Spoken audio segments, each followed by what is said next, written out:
A very warm welcome to all of our friends out there in the Bosshole Transformation Nation. Welcome to this week's episode. This is John Brewer, your host. And yes, I'm flying solo again this week. You probably noticed Sarah and I have had some solo interviews in the last few months. We have been so busy, which is great. That is a blessing. We've been so busy with our client work, and we love the work we get to do with our clients. Sometimes we're not in the same place at the same time, but we want to keep the Bosshole transformation moving forward. And so we continue to meet up with great subject matter experts and also sharing more Bosshole stories, just like we're doing this week. So this week is part 2 of A Tale of Two Bossholes. Last week, if you didn't listen to last week's episode, go back and listen to it before you listen to this one. But Eloise shared with us her experience with Bosshole number 1, Sally. And what we learned is that after the organization realized that Sally just was not a people developer, they decided to make a change. And again, I credit the organization for recognizing that. We need to do more of that. First of all, we should never put managers in a place where they're not equipped and prepared to develop other people. That's the organization's fault. But the organization made the change, and shortly after it was acquired by another company, Eloise found herself at a new company, working with a great manager that she really enjoyed, and then came Tom. Bosshole number 2, let's listen in. The Bosshole Chronicles are brought to you by Real Good Ventures, a talent optimization firm helping organizations diagnose their most critical people and execution issues with world-class analytics. Make sure to check out all the resources in the show notes, and be sure to follow us and share your feedback. Enjoy today's episode. So fast forward, I found another organization. I wanted to find a place where I could have the freedom to sort of build something from the ground up. And the new company that I went to work for, I met the gentleman who was the director of training and organizational development for this company. He wanted someone to come in and take what they had, which was sort of a fledgling kind of program, and build it into something bigger. It was fabulous, right? I basically, I had a framework to work within, right? I had some guardrails to kind of keep me on track, but I was in another building. I saw him probably once a week. I was pretty much allowed free reign to get things done and make things happen. And I was thriving. Yeah. And he decided to leave the company and move on for bigger and better things. So the team that I was a part of was inherited by Bosshole number 2. So the day that Tom took over the team, he brought all of us together. Mm-hmm. And it was one of those like, oh, let's get together after work and we'll have a beer and I'll introduce myself to you guys and all that. So, okay, I'm thinking this will be great, right? Yeah, yeah. We're sitting around and there are probably 6 of us on the team, and he comes we were in a conference room. He comes in with a 6-pack of beer, right? He's passing beers out to everybody, sits down, and he starts going around the table, talking to each of the people on the team, most of whom I realized he had known for quite a while because they all had lots of organizational history with one another. Okay. Now, I've been with the company for 18 months or so at this point. So he goes around the room. I'm the last one he talks to, and he looks at me and goes, I thought they'd lost their minds when they hired you. Oh, welcome, Eloise. Team, right? Oh my gosh. So glad you're here. We're starting off on a good note. All right, go ahead. So I was a little bit taken aback, and I was like, well, how do you think I've been doing? Right? Because what am I going to say? Right. At this point, I want to know what you think now. And, he looked at me and he's like, well, I think maybe we need to, look at what you've been doing and kind of, make sure things are back on track. And so I thought, well, back on track. I mean, I've done everything they've asked me to do. I've been really successful. Like, I don't understand. Well, and basically he had in his head a vision for how this training program that I had built should be. Okay. And all of the pieces didn't line up exactly. Right. And he was a controller. Right. So, he very much wanted to put his stamp on everything, right? So I started pretty early to recognize some of the same behaviors in him that I had seen in Sally. Oh, So okay. I thought, okay, I probably won't be able to change him necessarily, but I have to change how I deal with this so that I Good. That's healthy. protect myself, make sure that he's not completely, ruining my work experience and taking away all of the good things that we've managed to do. And, one of the things he started doing was asking to review all of the training that we had created, my team and I, over the course of the 18 months I was there. And Okay. so Tom was very much a paper person, right? He wanted everything on paper. So I would print out the training files and take him the slides and the notes and all of those. And what I found was he would start to leave them back on my desk, all marked up in red pen. So let's go back to the fact that I have a little bit of a self-esteem problem coming off of the Sally thing. Right. And I was always a straight A student who red pen just does some viscerally, right? Oh, it's yeah. it's like you got a bad grade. So I thought, okay, I have to address this with him if we're going to get through these things and work together and all that. So in, very sort of naive fashion, I thought, well, I'll just ask him not to use red. So I went in with one of the files he had marked up and I said, saw the changes you'd like to make, let's talk through those. And so we started talking and I said, by the way, I don't know if you know this about me or not, but I was always a straight A student. Like I always got good grades in school. I pride myself in doing really good work. And when you mark up my papers with red pen, it makes it difficult for me to get past the emotional response and see what you have to say. Right. So would you please just use any other color? And I literally reach in my pocket and pull out, I have green, I have purple, I have blue, I have black, I have like every color of the rainbow that is not red. Right. Please use one of these pens. And he looked at me and he said, no, I think red will build your character. So we're just going to stick with that. Oh my gosh. Oh my gosh. Oh, where do these people come from? John, I was just like, Oh my gosh. Go ahead. because I had literally like sort of practiced how to approach him and make it all about me and what I needed and how I would respond better Right. to his leadership if he could, just frame it a little bit different. It's like, I'm not asking you to change what you said Yep. or even how you said it. If you don't want to tell me and you want to write it down, that's great. Just please don't use red pen. Yeah. Nope, gonna use red. I like red. Red's good for me. Okay. Okay. I wonder if in some way Sally and Tom are related, but no, never mind. What? No. Okay. So let's just hold on for one sec. So you have this horrible Bosshole scenario with Sally. She is terminated. Company gets sold. You go on with this other company. You have 18 months of bliss because you are given the latitude, the trust and autonomy to do your work with another manager. Yes. And it sounds like that was a solid relationship. And then Tom comes in, and once again, you're recognizing the cues of somebody who wants control, somebody who is going to be standing over my shoulder, and you make the effort to adapt, to try to appease or address the situation, and it's not a personal attack on him. Nope. And yet he shows up like that, like a total and utter bosshole. Okay, yes. So you're going to get my red pen, Eloise, like it or not. So go ahead. What else? Yes. So I did my best to try to just roll with what, he would ask and I would, whatever you say, right? I grew up in a household where, my dad was a captain in the Navy and the answer was not anything other than yes, sir. Right. Yes, sir. So, yep.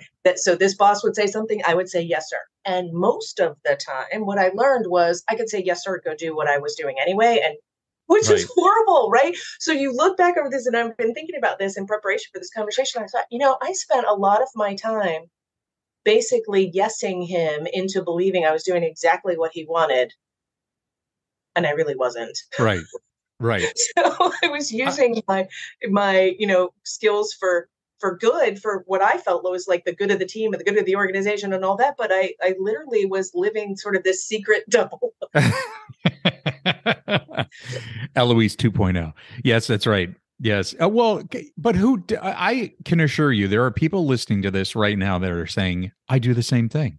Mm-hmm. I mean, this bosshole will not listen. It will not dialogue, will not even consider my perspective, and I just give up and say, "Yep, you got it, man. Whatever you want, I'm doing it, and I'm going to turn around and do my stuff anyway." Mhm. And how ineffective and inefficient is that? But that's what they lead us to do. Okay, okay. So So go ahead. in the back of my mind, right, I thought, okay, I have got to make a change Uh-huh. because there's only so long I can take this, right? Fortunately, I had a really good team. I had really good peers at that organization. And navigated my way with this boss hole for probably another 2 years before I was Okay. like, enough is enough, right? Like, Yeah. Yeah. and with this particular boss hole, a couple of things. One, I found a new job with a new boss in a new organization, and I was doing my final round of interviews and all those sorts of things. And so I was taking vacation, and I was going to come in on the last day of my vacation and resign. Mm-hmm. So, first time in my life I've ever resigned a job. I'm all ready. I have my letter, right? I'm going to go in. And I get a call from him that says, "Hey, can you come in the morning?" So, okay. So I go in. He meets me. We walk over to the human resources office, and they tell me that they're eliminating my job and they're going to give me, severance and all this sort of stuff. And on the inside, I'm like, yes, Yes. because you're going to pay me to do what I was going to do anyway. For So free. That's right. for free, right? I was going to leave for free, and you're going to pay me. And because I had been there for 4 years in total, right? Right. It Right. was 2 weeks of pay for every year you'd been there. So I was like, okay, that's 8 weeks and blah blah blah, and all these things. And I was like calculating all this in my head, going, okay. Yeah. And we will be right back. With employee disengagement at its highest level in 9 years, your company can't afford to miss the mark when it comes to optimizing your hiring, management, and team performance practices. At its lowest level, employee turnover costs you $11,000 per person. And those are dollars you can easily save with the right set of people analytics. Real Good Ventures is a talent optimization consultancy specializing in world-class analytics specific to your people and the critical role they play within your organization. Gain confidence in your hiring practices, keep the boss holes from driving your talent away, design your teams for flawless execution, and create a culture that offers meaning and fulfillment. Real Good Ventures has a family of validated diagnostic tools specific to the human aspect of business, because we know that all business issues are people issues. Visit us today at www.realgoodventures.com and bring meaning and fulfillment back into your workplace.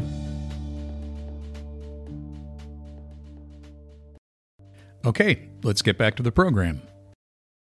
So great, fine, whatever. I leave. I never say a word about resigning. The director of human resources called me on my way home, and she's like, "You handled that so well." And I waited for Tom to leave to call you just to make sure you're okay. And I was laughing on the phone. And she's like, "Why are you laughing?" And I said, "Because I was coming in to resign today, and you guys just paid me to go away. So I'm going to take your money and go to my job I was going to anyway." Oh my gosh. And then you were thinking, how could I parlay my start date like about a month out with your new job and take advantage of like a little downtime? But oh my gosh, that's great. So Eloise, I'm kind of envisioning you in this office with a ever so slight grin while this is happening, and probably them thinking, what is happening right now? Are we not doing this very well? Because she's taking this really, really She's well. not crying. Like, No. and it, what's up with her, right? So yeah, it was honestly, it was one of those sort of surreal scenarios you find yourself in, where you're sitting there thinking, just don't show your cards, right? Yeah. It's kind of like you're playing poker and you're going to win, right? Right, Right. You're putting all the cards, and so you're sitting there, just to your point, trying, kind of biting the inside of your cheek, trying not to laugh or be like, Yeah. okay, where do I sign? That's redemption right there. That just sort of worked out. That's awesome. That is so awesome. Yeah, it was and it's funny because I still watch this particular boss hole who is still at the same company. Oh, I jokingly said to one of my friends at one point, he reached out to me to see if I wanted to come back. And I was like, it's amazing to me how some people have no self-awareness. It's Mm-hmm. like, not only would I never work for you again, um, Right. but, I actually took some pleasure in saying, no, that's okay. I'm really super happy. And no, nope. Well, I have to tell you, when I think about all of these, the Bosshole stories we get, and I've had Bosshole experiences Mhm. in these, Eloise, between Sally and Tom. And I mean, and I know you. I know how hard of a worker you are. I know how conscientious you are. Yes. And even as a maverick, you have the emotional intelligence and the understanding of sort of organizational culture that it's like, I can't just demand that things go my way. I want to be a good team player. I want to contribute in a Mhm. positive way. And yet you find yourself at that intersection of either I tolerate this boss hole behavior and being treated like this, or I'm going someplace else. Mhm. And that's what I mean, I think, why should that happen to you? I mean, why do you have to be the one to make the change? Now, in Sally's case, I think I commend that company for recognizing they put somebody in a management role who had no business being there, or they were not equipped to do it. And they Correct. made the change. That needs to happen. In other words, I mean, we talk about reinventing the role of the manager, and that means filtering out and washing out the boss holes. And people, nobody's a boss hole on purpose. Well, I don't know. Sounded like Tom kind of was, but Yeah. anyway, to a degree. But nobody's born to be a boss hole. That just sort of happens. And I credit you. I think that not only were you trying to learn from them and anticipate what was going on and adapt, but at the same time, you had the insight to recognize I've got more to offer, and I'm not gonna waste it on you, and I'm gonna move on. And they paid you to do it, which was awesome. I don't know. I love how you look at the bigger picture, and it would seem. Let me ask you this: come present day, Yes. you are in. Well, at least when we, ran into each other at the airport, and Yes. we've been and reconnecting, you seem very fulfilled and enjoying your work right now. Absolutely. And what I found is that, when you find the right boss in the right organization, they recognize the things that you do really well and the things that you bring to the table, and they give you enough latitude to do that, Right. but yet also help you grow and learn. So, if you think about my archetype, right, my profile, right, as a maverick, Right. one of the things that I struggle with a little bit is the details of things, right? I can do it, I just don't like it. So, Exactly. Exactly. and this individual that is my boss now is she's an analytical type, right? So Mm-hmm.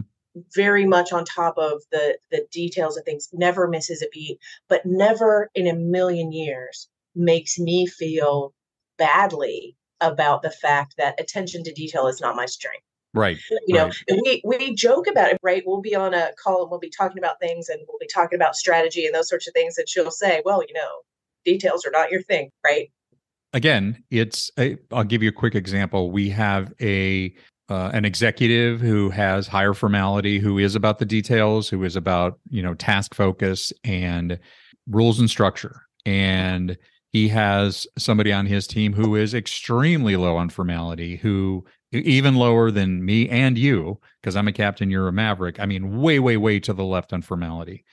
And Yep. even though he has had a ton of counsel about his style and her style, his profile, her profile, and Yep. saying, you have to understand this is not how she's wired.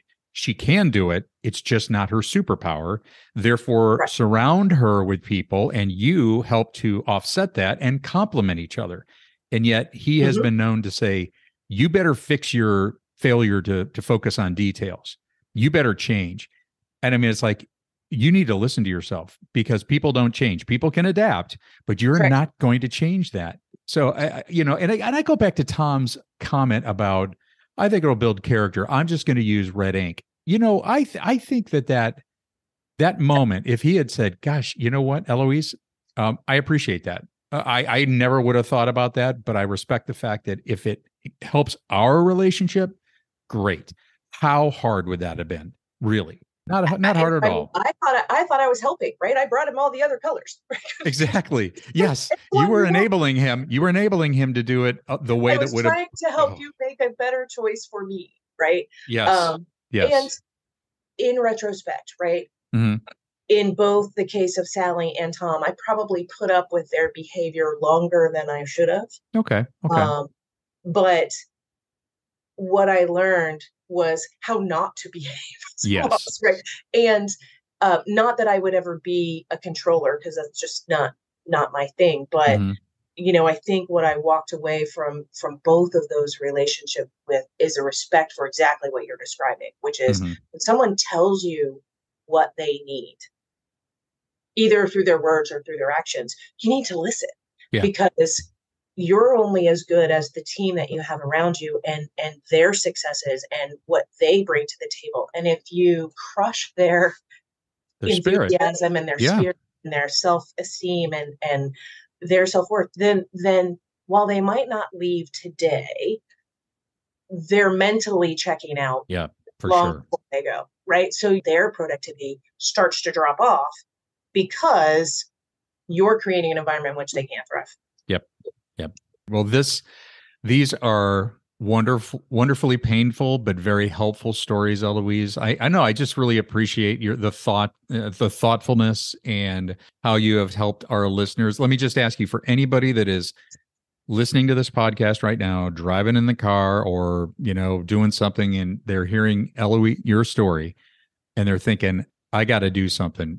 What quick takeaway would you give them? What words of encouragement would you give them right now?